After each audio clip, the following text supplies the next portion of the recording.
Buenos días y buenas tardes. Me da mucho gusto poder participar en este ciclo de conferencias en el marco de las actividades del Seminario de Escultura Virreinal de la UNAM. Quisiera compartir un ejercicio de análisis de fuentes que realicé para mi tesis doctoral, con el cual un escultor famoso se convirtió en muchos. Los artistas neoclásicos y los intelectuales decimonónicos no solamente expresaron su desagrado hacia las obras conservadas de siglos anteriores, sino negaron rotundamente la existencia de escultura en México antes de su propia época, porque las piezas, por ser de culto, no correspondían a su concepción de tradición renacentista. Sin embargo, hubo una excepción: el escultor José Villegas Cora, activo en Puebla durante el siglo XVIII, sí fue digno de mención, incluso de elogios por parte de los intelectuales del siglo XIX, tal como se puede ver en los escritos de la época. Los describen a la manera de las vidas de Vasari, como el gran talento natural que logró hazañas asombrosas. No solamente se trata de una visión local, sino a razón de la integración en el Diccionario Universal de Historia y Geografía, fue estilizado como genio mexicano, de tal suerte que en Puebla cualquier escultura buena se atribuye a Cora, lo cual convierte en un reto la investigación de la escultura poblana, como ya lo constató Manuel Toussaint a mediados del siglo XX. Los textos mostrados reflejan el discurso de los escritores del siglo XIX y su visión hacia el arte, pero dejan muchas preguntas abiertas acerca de los detalles de la vida y actividad artística de José Villegas Cora. Más aún, porque mencionan además escultores de la misma familia, un sobrino, Zacarías Cora, y eventualmente otro de nombre José, así como un hermano mayor llamado Antonio. Para suerte de los investigadores, Puebla cuenta con un rico acervo de archivos, tanto eclesiásticos como civiles. Por tanto, permite contrastar los datos de la historiografía del siglo XIX con la información de fuentes documentales, lo cual haremos ahora. Nuestras principales fuentes documentales son los libros sagramentales del siglo XVIII del archivo del Curato Santo Ángel Custodio, los padrones de barrio y las elecciones de gremios de los años 1772 a 1790 del Archivo General Municipal, y una revisión sistemática de los protocolos de las 6 notarías virreinales de la segunda mitad del siglo XVIII. Con ello, fue posible elaborar un árbol genealógico de la familia de escultores y doradores Villegas Cora, que pueden ver aquí. Ahora haremos una breve revisión por familia de cada hermano de José. En el árbol se ponen los nombres de los personajes en su versión más completa, aunque no se encuentren así en todos los documentos. Al realizar este ejercicio, el cruce entre diferentes fuentes es fundamental, porque los nombres y apellidos no siempre coinciden y tampoco las edades. Por eso, es preferible contar con varios documentos de un mismo personaje para poder tomar decisiones de una manera más fiable, pues la inexactitud de las fuentes en este aspecto agrega una dificultad extra al ejercicio. El padre de todos es Antonio Francisco Villegas Cora.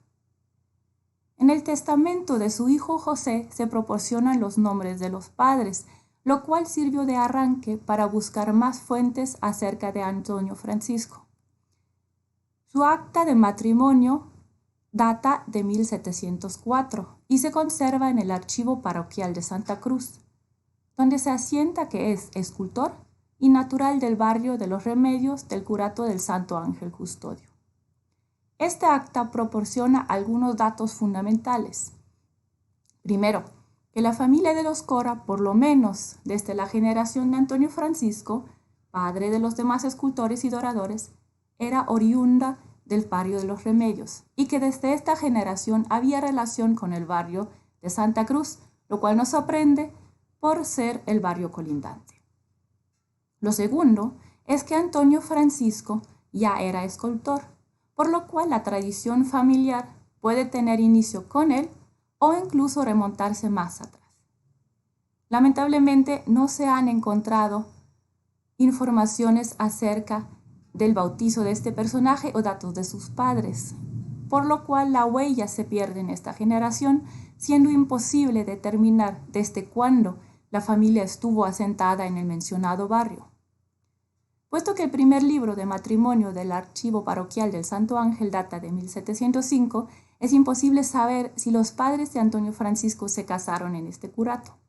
A su vez, faltan los libros de bautizo de los años 1654 a 1679. Y en los demás no hemos encontrado ni el acta de bautizo de Antonio Francisco ni el de sus padres. La revisión se dificultó porque en muchos casos no son proporcionados los apellidos de los niños bautizados. En 1754, Antonio Francisco otorga un poder para atestar donde proporcione los nombres de sus padres, de su esposa e hijos con sus respectivas esposas, pero no se menciona su oficio. Tampoco firma el documento por su mal estado de salud, por lo cual desconocemos su rúbrica como herramienta de análisis y comparación. Un dato llama la atención y es el apellido de Antonio Francisco, pues es Villegas Cora, y no solamente Villegas, como era de esperarse, y que su esposa se apellidara Cora, para que los hijos tengan como apellido Villegas Cora. La esposa de Antonio Francisco se apellida Pérez Delgado, entonces sus hijos deberían, por consiguiente, haberse apellidado Villegas Pérez. Incluso el apellido de la madre de Antonio Francisco era Zárate, por tanto el apellido de él debería ser Villegas Zárate. Al no ser así, parece que Villegas Cora es un apellido doble de tradición paterna que reemplaza el materno, por lo menos durante 2 generaciones. Hay que tener eso en mente, dado que después se omite también Villegas y Cora se convierte en el distintivo de la familia y del taller. Antonio Francisco y María de la Concepción tuvieron una hija que quedó soltera y 8 hijos, de los cuales por lo menos 2 fueron escultores, 2 doradores y 1 tanto escultor como dorador. El hijo mayor es Antonio Primo Feliciano. No se casó como se percibe en el padrón de barrio de 1773, donde se apuntó que vivía con otro Antonio y su familia, que aunque aquí no se indica era su hermano y dorador. La mención de un aprendiz es señal de que existía un taller en esta casa que se ubicaba en el barrio de Los Remedios. El caso de Antonio muestra la importancia que tienen las firmas en los documentos para comparar e identificar a los personajes. La firma de Antonio Primo Feliciano es una declaración en un pleito, donde declara que es escultor y que es el mismo que aparece en la elección de gremio de ensambladores de 1773 que vemos a la derecha. Por tanto, sabemos que fue maestro y participaba activamente en el gremio. Además, aparece su firma en el recibo por el pago de la policromía de la escultura de San Nicolás de la Catedral de Puebla, lo cual confirma que no solamente era escultor, sino también dorador policromador. Es notorio que firma indistintamente como Antonio de Cora, Antonio de Villegas y Antonio Villegas de Cora. Su hermano, José Marín Villegas Cora, se puede identificar como el artista mencionado en la historiografía. El documento más temprano de su vida adulta que se ha encontrado es su acta de matrimonio de 1739, donde se le nombra como José Marín de Villegas, escultor. En ningún otro documento se refiere a él como José Marín, siempre se dice José María, aunque al parecer Marín, y no María es la versión correcta del nombre, dado que el escultor nunca firma con María.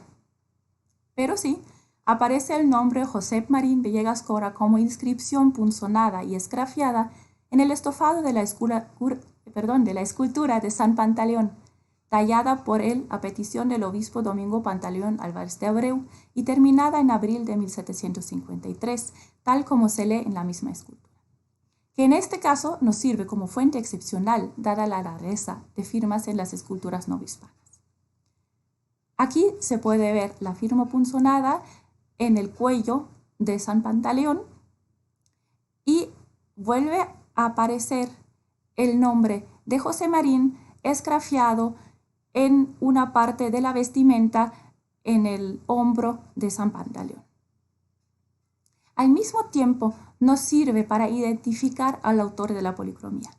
Mientras una comparación del trazo de las letras con las de José Villegas Cora no dio resultado, al comparar las letras en la escultura con la rúbrica del dorador Antonio Primo Feliciano, queda evidente que proceden de la misma mano. Además de presentar el trazo de la V idéntico, la manera como Antonio escribe la G en Villegas difiere de la manera como lo suele hacer José. Por tanto, las firmas en la escultura no solo plasman varias veces el nombre del autor de la talla en su superficie, sino que revelan que la policromía fue realizada por Antonio Primo Feliciano. En 1762, la esposa de José vende un terreno, pero por no saber firmar, su esposo rubrica el documento, y gracias a ello es posible identificar el personaje José Villegas Cora, cuya firma se encuentra en las elecciones del gremio de ensambladores del año 1773 como José Marín Villegas Cora. Al mismo tiempo se evidencia que, a diferencia de su hermano mayor, José sí cuenta con una rúbrica fija que consta de las palabras José Villegas en una línea y debajo Cora, uniendo en la primera línea las partes altas de las letras con un trazo redondo y enmarcando todo abajo con una línea que sale de la J y termina con unos trazos que forman una red. Esta firma aparece en los distintos documentos que se han encontrado. En el Padrón de Barrio de 1773, su vivienda figura en la calle de la Luz, donde habita con su esposa y 3 de sus hijos. Del año de 1784, contamos con el recibo de pago por la renovación de las esculturas de San Nicolás Obispo en su capilla de la Catedral Poblana. Es la única vez que se le puede relacionar documentalmente con una escultura. En esta documentación, el procurador González expresa que la hizo tan acertada y sobresaliente el escultor famoso Cora, confirmando que en los años 80 del siglo XVIII este escultor gozaba ya de fama en la ciudad y sus trabajos eran apreciados. El 3 de julio de 1786 otorgó testamento que nos sirve para conocer los nombres de sus familiares, pero no tiene datos acerca de su actividad artística.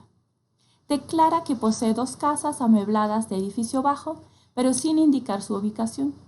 Por su mal estado de salud, José no pudo firmar el testamento. Es notorio que este mismo año fallecieron 2 de sus hijas y además un sobrino.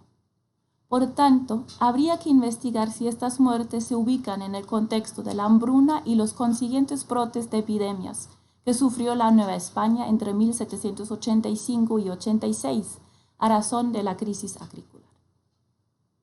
Como se puede observar, esta familia no tuvo descendencia porque las hijas no se casaron y el único hijo que sobrevivió se dedicó a la vida sacerdotal. El siguiente hermano artista es Juan Manuel.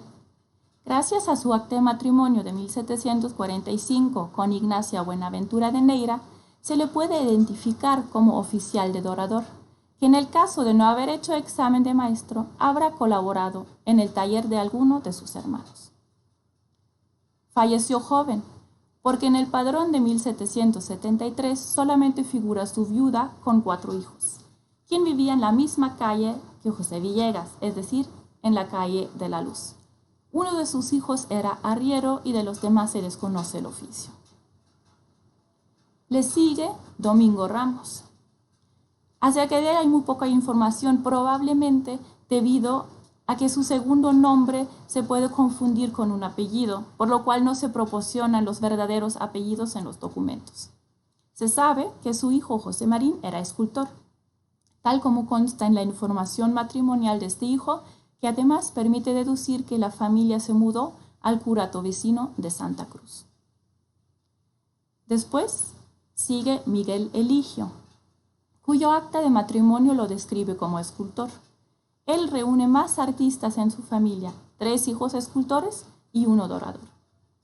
José María de Santa Isabel probablemente sea el aprendiz que vivía en casa de los Antonio en 1773, mientras que José Zacarías y Juan José son nombrados como escultores en un pleito de 1799, con los pintores por las problemáticas surgidas del traslape de sus actividades artísticas. En el padrón de 1773 están registrados su viuda, con los 5 hijos más jóvenes. El hijo mayor, José Zacarías, es el escultor que, aparte de su tío José Marín, ha dejado huella en la historiografía como artista en el umbral hacia la escultura neoclásica.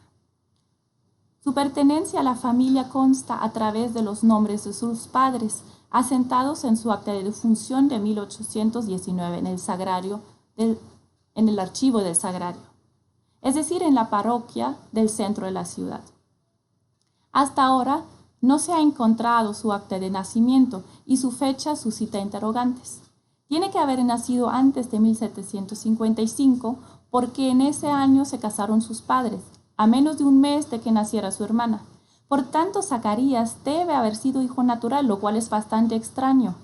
En la historiografía se dice que nació en 1752. Su acta de matrimonio data de 1793 y se encuentra en la parroquia de la Santa Veracruz de la Ciudad de México. Del único hijo de la pareja del que se tiene noticias, estudió leyes y radicó en Ciudad de México, es decir, no siguió la tradición artística de su padre.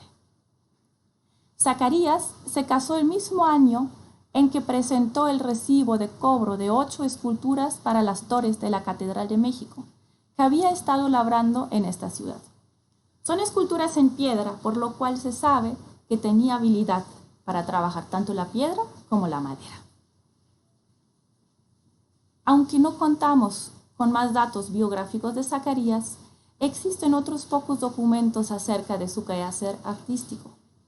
Por una parte, en 1818, realiza la valoración de las obras escultóricas del nuevo ciprés de la Catedral Angelopolitana para informar si estaban hechas conforme a las reglas del arte. Este documento proporciona información acerca de la manera en que Zacarías Cora piensa la escultura y habla de la importancia que tuvo este personaje en la vida artística de Puebla de principios del siglo XIX. Por la otra, en el informe de 1819 del estado actual de la Real Junta de Caridad y Sociedad Patriótica para la Buena Educación de la Juventud de la ciudad de Puebla de Los Ángeles, es decir, de la recién fundada Academia de Bellas Artes, se dice bajo el apartado de escultura que don José Zacarías de Cora, profesor bien acreditado de esta noble arte, se ofrece a dar su enseñanza gratis a nuestros alumnos. Con ello, podemos constatar que se está integrando al sistema escolarizado de la enseñanza artística. El hermano más joven de José Villegas era Antonio Marcelino. Según su información matrimonial y acta de matrimonio de 1748, era adorador del barrio de Los Remedios. Gracias al acta del bautizo de la hija María Dolores se conoce su nombre completo, que es Antonio Marcelino, y no solamente Antonio, como se le menciona en la mayoría de los casos. Por tanto, la carta de aprendiz de 1774 con el dorador y estofador Antonio Marcelino Villegas Cora se refiere a él, pero lamentablemente carece de todo tipo de rúbrica, por lo cual no disponemos de esta herramienta de comparación. En el padrón de barrio de 1773, Antonio Marcelino comparte casa con el escultor y dorador Antonio Primo Feliciano, aunque los dos son apuntados como Antonio, lo cual puede causar bastante confusión. Antonio Marcelino tiene 45 años, su hijo José Panteonio es escultor y otro hijo, José Felipe, también, pero ya no vive en esta casa por estar casado. El único contrato para esculturas que hasta ahora conocemos del taller de los Cora probablemente fue otorgado por Antonio Marcelino y otro escultor llamado José. En este contrato se hipoteca la casa que pertenece a José Marín Villegas Cora y donde viven los dos Antonio. Se concierta la manufactura de 7 esculturas por parte de José, de las cuales vemos 6 aquí. Otras 8 han de ser de escultores de su confianza, mientras la policromía de todas corre a cargo de Antonio, lo cual permite homologarlas. La remuneración total será de 1,865 pesos, es decir, 175 pesos por cada escultura hecha por José y 80 pesos por cada una de las demás, incluyendo la policromía. La firma de Antonio en el contrato no es la de Antonio Primo Feliciano, por tanto se supone que es de Antonio Marcelino. Pero La gran interrogante es quién era el escultor José. No es José Marín porque no coincide la firma y además en estas fechas estaba muy mal de salud o ya había fallecido. Pero hay varios escultores José en la generación de los sobrinos. Podría ser José María de Santa Isabel, José Antonio o incluso Pedro José de la Luz. El hijo mayor de Antonio Marcelino, José Felipe, según su acta de matrimonio de 1767, era dorador, mientras que en el padrón de 1773 es nombrado como escultor. Entonces dominaba los dos oficios. Parece que su nombre completo era José Felipe Neri. Falleció joven a los 36 años de edad, pues su acta de defunción data de 1786. Es la única familia de la que hay noticia que sigue la tradición artística durante una generación más, dado que 2 de sus hijos eran doradores. Además, se encontraron otros personajes de apellido Cora, que no se han podido ubicar dentro del árbol genealógico, entre ellos un escultor de nombre José Alejo de Carmen Villegas Cora, de edad de los sobrinos de José Marín Villegas Cora. Como pudimos ver, a razón del tamaño del taller y la repetición de los nombres José y Antonio que dificultan la identificación de un personaje específico, no existe una congruencia exacta entre los 4 Cora descritos por la historiografía y los datos de los personajes documentados en las fuentes. Estos datos permitieron elaborar el árbol genealógico que presentamos y evidenciaron que la información sobre los artistas Cora más bien es biográfica que artística, debido a la escasez de testamentos, cartas de aprendiz y contratos en los archivos. La falta de cartas de aprendiz puede ser una señal de que la mayoría de los aprendices pertenecía a la misma familia, pero en general hemos encontrado muy pocas cartas de aprendiz en el periodo revisado, ninguna de escultor, 8 de ensambladores y 4 de dorador. Por ello parece que no era muy frecuente que la entrega de un hijo a un maestro se formalizara ante notario.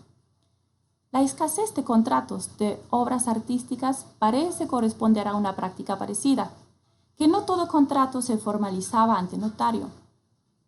En el caso de la renovación de la escultura de San Nicolás para la catedral, por ejemplo, el contrato para el respectivo retablo se hizo ante la autoridad eclesiástica. Ante la falta de fuentes acerca de la actividad artística, las atribuciones de escultura a la mano de cierto artista requiere de una comparación formal estilística entre las piezas en cuestión y las pocas piezas aseguradas mediante inscripción o documentación. En muchos casos no se podrá hacer esta precisión, solamente se podrá atribuir al taller en general.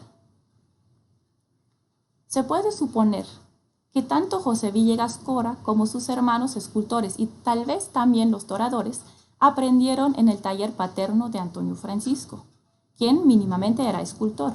Por tanto, el arte de José Villegas Cora se inscribe en la tradición gremial y de taller. Queda como tarea buscar el origen de la calidad y particularidad de las obras en la generación del padre. Su apellido Cora, de probable transmisión paterna, era poco común en la Nueva España y posiblemente procede de Italia. Con ello se cuenta con una hipotética relación de la escultura de los Cora con la italiana, una vía de investigación a explorar. Siendo un taller familiar donde tanto el aprendizaje como la ejecución de las obras se hacía en común, dificulta la atribución de las piezas a una sola mano. Más bien se trata de la marca de taller.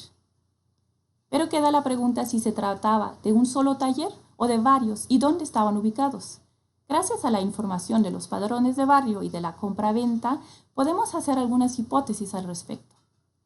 Para Eligio, quien era escultor igual que 3 de sus hijos y el otro dorador, faltan documentos de su actividad artística, por lo cual no se sabe si pudo haber tenido un taller propio. En cambio, la casa donde vivía José Villegas Cora abarcaba 2 números de la calle de la Luz, por tanto podemos inferir que era suficiente espacio para que ahí hubiera un taller. Más aún porque en la historiografía se menciona que después de la muerte del maestro la pertenencia de su taller fue trasladada a la casa de su hermano mayor, Antonio. También en la casa de Antonio, que abarcaba 3 números de una calle en el barrio de Los Remedios, hubo un taller, pues los dos Antonio compartían el oficio de dorador y vivía con ellos un aprendiz. Se puede suponer que en este taller se policromaban las esculturas elaboradas por los escultores de la familia.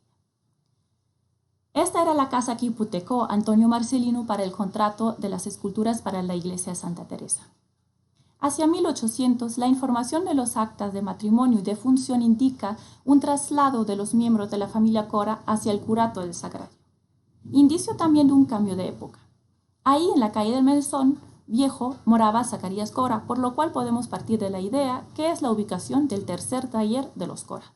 En resumen, tiene que haber existido por lo menos 3 talleres pertenecientes a la familia Cora. La revisión de las fuentes no arrojó solamente datos acerca de la familia Cora, sino del ambiente artístico general de la época, es decir, a la actividad de los gremios de escultores y pintores, la ubicación de los artistas y sus talleres dentro de la ciudad, así como el tipo de encargos a ellos encomendados. Todo ello da testimonio de los protagonistas del ambiente artístico en la Puebla del siglo XVIII, así como de sus principales preocupaciones. La cantidad de artistas registrados en los padrones de barrio muestra una clara separación de oficios por barrio, perfilándose un centro productivo de retablos en el curato mayoritariamente indígena de San Sebastián, donde habitaba la mayoría de ensambladores y doradores. En el archivo de notarías se encontraron para la segunda mitad del siglo XVIII 25 contratos para la elaboración o el dorado de retablos en Puebla y sus alrededores, lo cual permite conocer los maestros con los que los Cora pueden haber interactuado. El único contrato para esculturas es el que presentamos con los artistas Cora, lo cual por una parte muestra la importancia de este taller, pero por la otra dificulta la identificación de manos ajenas a él. Aquí hay que advertir que este tipo de información probablemente se encuentre en el archivo diocesano, que por el momento está cerrado al público. Podemos constatar que los hallazgos documentales son muy ricos y permiten desarrollar múltiples líneas de investigación acerca de la escultura poblana. En primer lugar, hay que aseverar que el famoso escultor José Villegas Cora se convirtió en el famoso taller Cora, que abarcaba por lo menos 4 generaciones con mínimo 9 escultores, 5 doradores y 2 escultores doradores. Este taller estaba inmerso en un ambiente artístico marcado por un cambio de gusto y de prácticas que iba de la actividad gremial a la enseñanza en una academia. El apellido Cora se usaba como distintivo de este taller, tal como se ve en la información que proporciona la historiografía del siglo XIX, y que queda ejemplificado con la escultura de San Joaquín en la iglesia de San Cristóbal, elaborada por Zacarías Cora, que en su peana lleva la inscripción Cora Fecit 1785, fungiendo Cora como identificador. En congruencia con ello, Zacarías firma solamente con su segundo apellido, Cora, no con Villegas Cora. El taller se especializaba en esculturas, tanto en madera como en piedra, y era muy eficiente e integral por contar con escultores y policromadores. No hay evidencia de que hiciera trabajos de ensambladuría, como podría esperarse por la pertenencia al mismo gremio de los escultores y ensambladores, pues tanto para la renovación de la escultura de San Nicolás, como en el caso de las esculturas para Santa Teresa, él o los respectivos retablos se encargaron a otros talleres. Podemos concluir que el ejercicio que acabamos de realizar muestra los alcances y los límites de una investigación basada en fuentes documentales. Por una parte se vislumbran las historias que son posibles escribir desde las fuentes documentales, y muchas veces es muy rico ponerlas en diálogo con las fuentes literarias. Pero por la otra existe una fuerte dependencia del tipo de material disponible, pues determina el rumbo de la narrativa y cuáles aspectos del pasado se pueden traer a la luz y discutir. Por ende, cada quien puede preguntarse, ¿qué hacemos con los resultados de esa revisión respecto a nuestra manera de ver el pasado, los artistas y sus creaciones? Y por tanto, ¿qué hacen con la manera como hacemos historia del arte? Muchas gracias por su atención. Cuídense y sigan disfrutando de la escultura y y sus múltiples universos.